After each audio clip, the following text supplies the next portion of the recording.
Bismillahirrahmanirrahim. Assalamualaikum warahmatullahi wabarakatuh. Alhamdulillahirabbil alamin wa bihi nasta'in ala umuri dunya waddin. Wa usalli wa usallimu ala asyrafil anbiya'i wal mursalin wa ala alihi wa sahabatihi wa man tabi'ahum bi ihsanin ila yaumiddin. Amma ba'd. Alhamdulillah, segala puji bagi Allah Jalla Jalaluhu atas segala limpah nikmatnya. Salawat dan salam senantiasa kita sanjungan kepada junjungan Nabi kita Muhammad sallallahu alaihi wasallam beserta para sahabatnya, para keluarganya dan kepada para pengikutnya semua sampai hari kiamat kelak. Alhamdulillah, pada pagi hari ini kita akan memulai kajian kita lagi tentang kitab Al-Jami' bab Al-Birri Was-Silah, yang mana kita sudah sampai pada hadis yang ke-13 dari bab ini, yaitu bab Al-Birri Was-Silah, bab tentang birrul walidain dan silaturahim. Dan kita akan membaca hadis yang ke-13. Semoga apa yang kita bacakan ini menjadi ilmu yang bermanfaat untuk kita semua. Kita bisa mengamalkan hadis ini, mendakwahkan orang lain untuk mengamalkannya. Kita bacakan an Abi Mas'ud radhiyallahu taala anhu qala Rasulullah sallallahu alaihi wasallam, dari Abi Mas'ud Uqbah bin Amr ya. Jadi ada Abu Mas'ud, ada Ibnu Mas'ud ya. Kalau Abu Mas'ud itu namanya Uqbah bin Amr. An Abi Mas'udin Uqbah bin Amr al-Ansari al-Badri. Ya, beliau adalah Ansari dan juga Badri. Badri itu pernah mengikuti perang Badar. Dari Abi Mas'ud radhiyallahu taala anhu, qala Rasulullah sallallahu alaihi wasallam, bahwasanya Rasulullah sallallahu alaihi wasallam bersabda, "Man dalla ala khairin falahu mithlu ajri fa'ilih." Akhrajahu Muslim. Barang siapa yang menunjukkan kepada kebaikan, maka dia akan mendapatkan semisal seperti pahala orang yang mengerjakannya. Barang siapa yang menunjukkan kebaikan kepada kebaikan, maka dia akan mendapatkan pahala orang yang mengerjakannya. Hadis yang sahih, hadis riwayat Imam Muslim rahimahullahu taala. Hadis ini adalah hadis tentang keutamaan orang yang senantiasa menunjukkan kepada kebaikan. Dan di dalam hadis ini lafadznya umum, man dalla ala khairin. Ya, khair di sini kalau di dalam bahasa Arab lafadznya dengan lafadz nakirah. Lafadz nakirah di dalam konteks syarat, man dalla ala khair falahu mithlu ajrihi. Maka ya, sebagaimana dikatakan para ulama, an-nakiratu fi siyaqi asyarat, fi siyakin nahi, fi siyaki al-istifham ya. Maka menunjukkan kepada keumuman.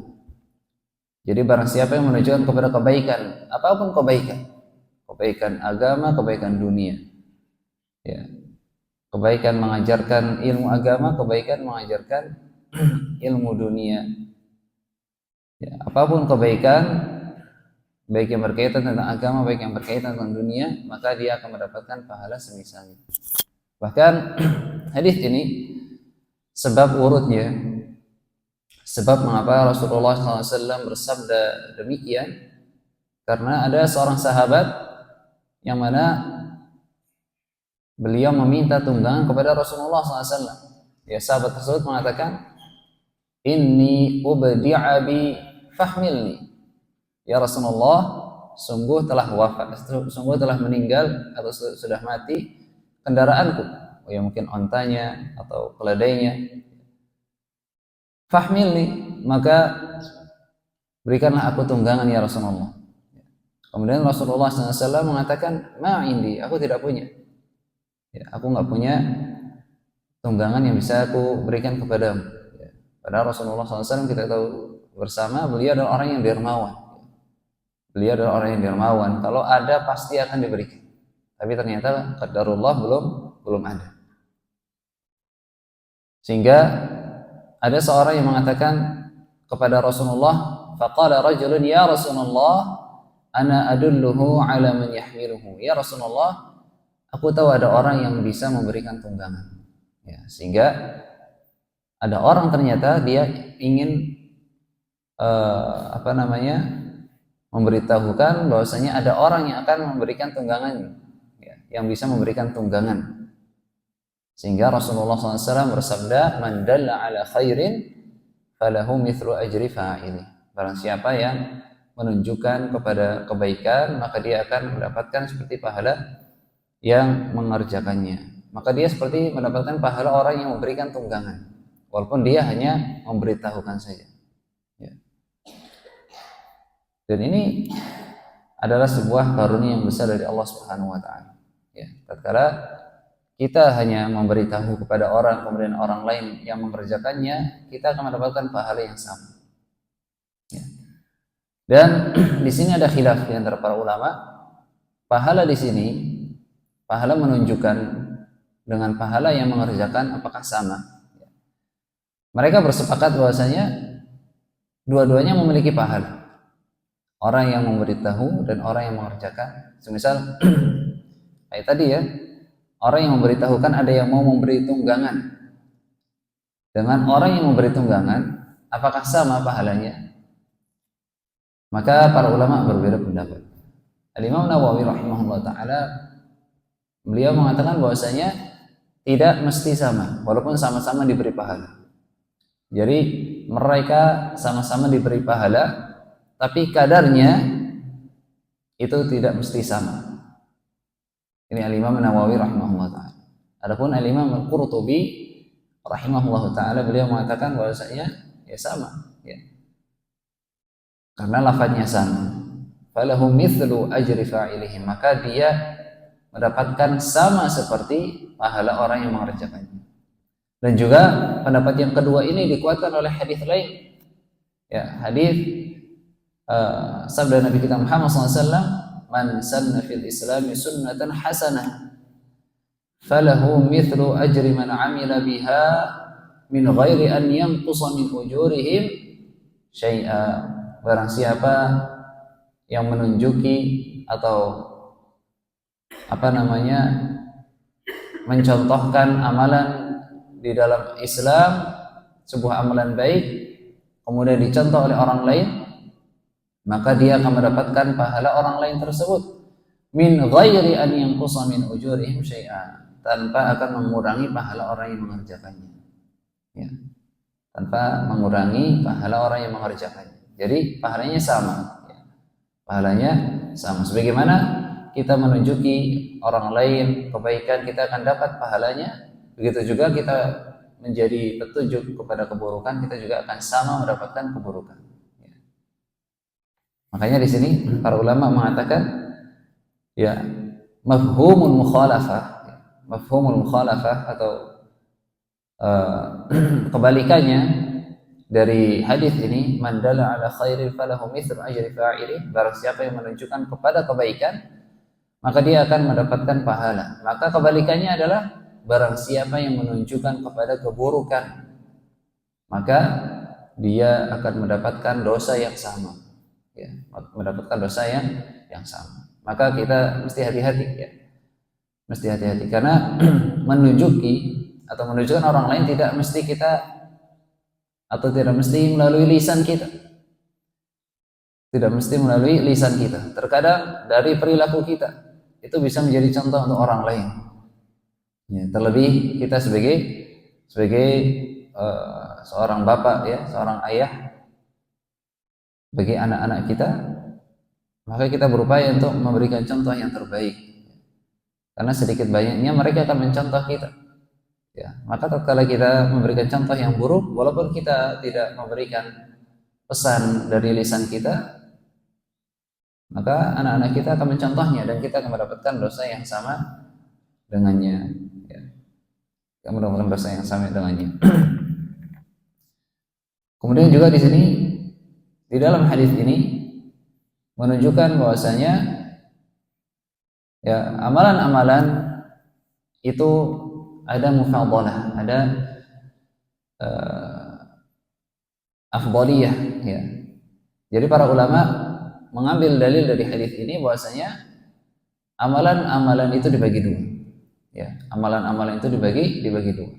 Ada amalan al-qasirah, al-a'mal al-qasirah, ada amalan al-muta'addiyah.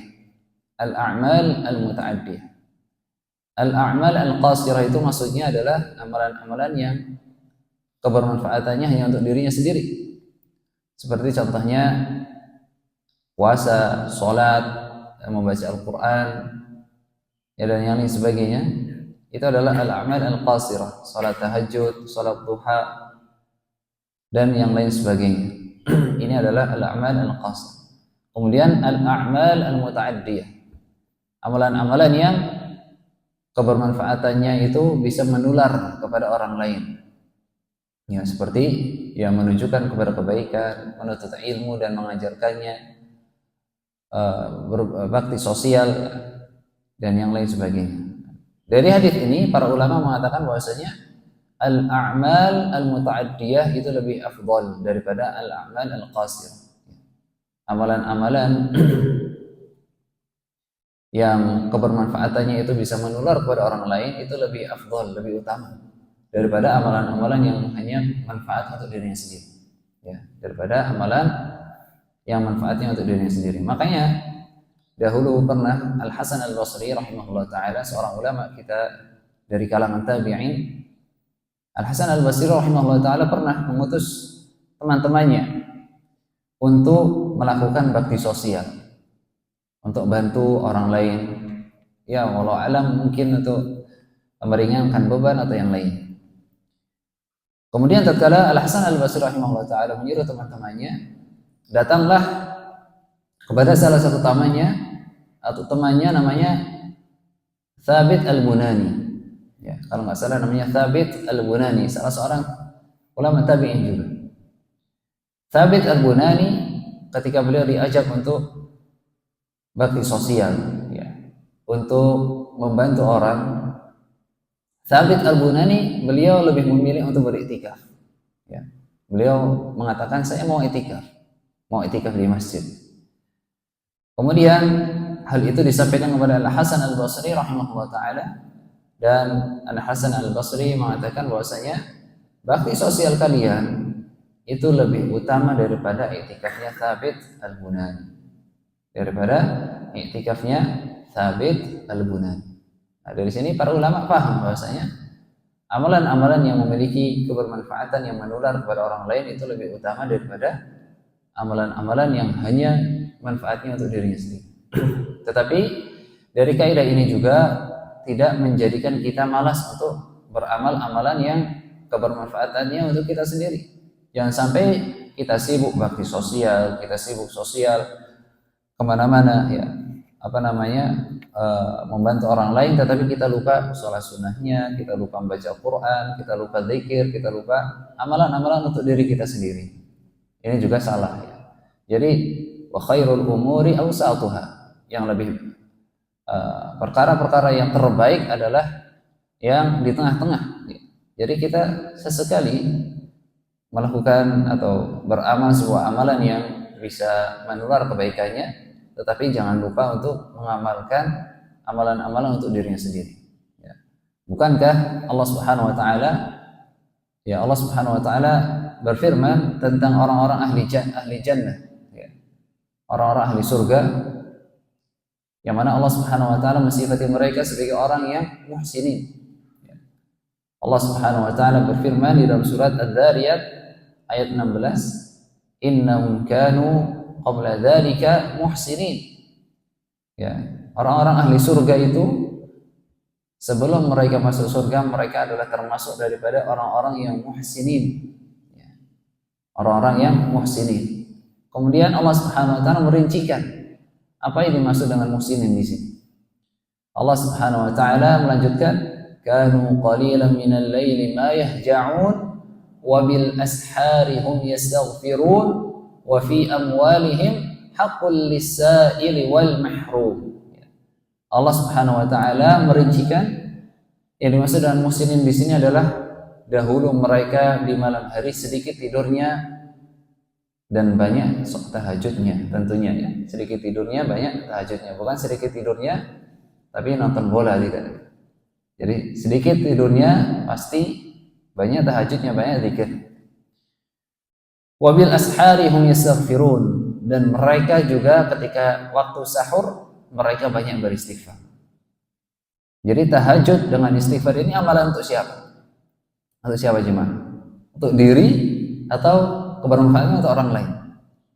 Untuk diri sendiri. Ya. Baru setelah itu wa fi amwalihim haqqul lisaili wal mahrum. Dan di dalam harta-harta mereka sudah sisipkan hak untuk orang-orang yang minta-minta dan orang-orang yang tidak diberi atau orang miskin. Ya. Baru setelah itu mereka bersedekah.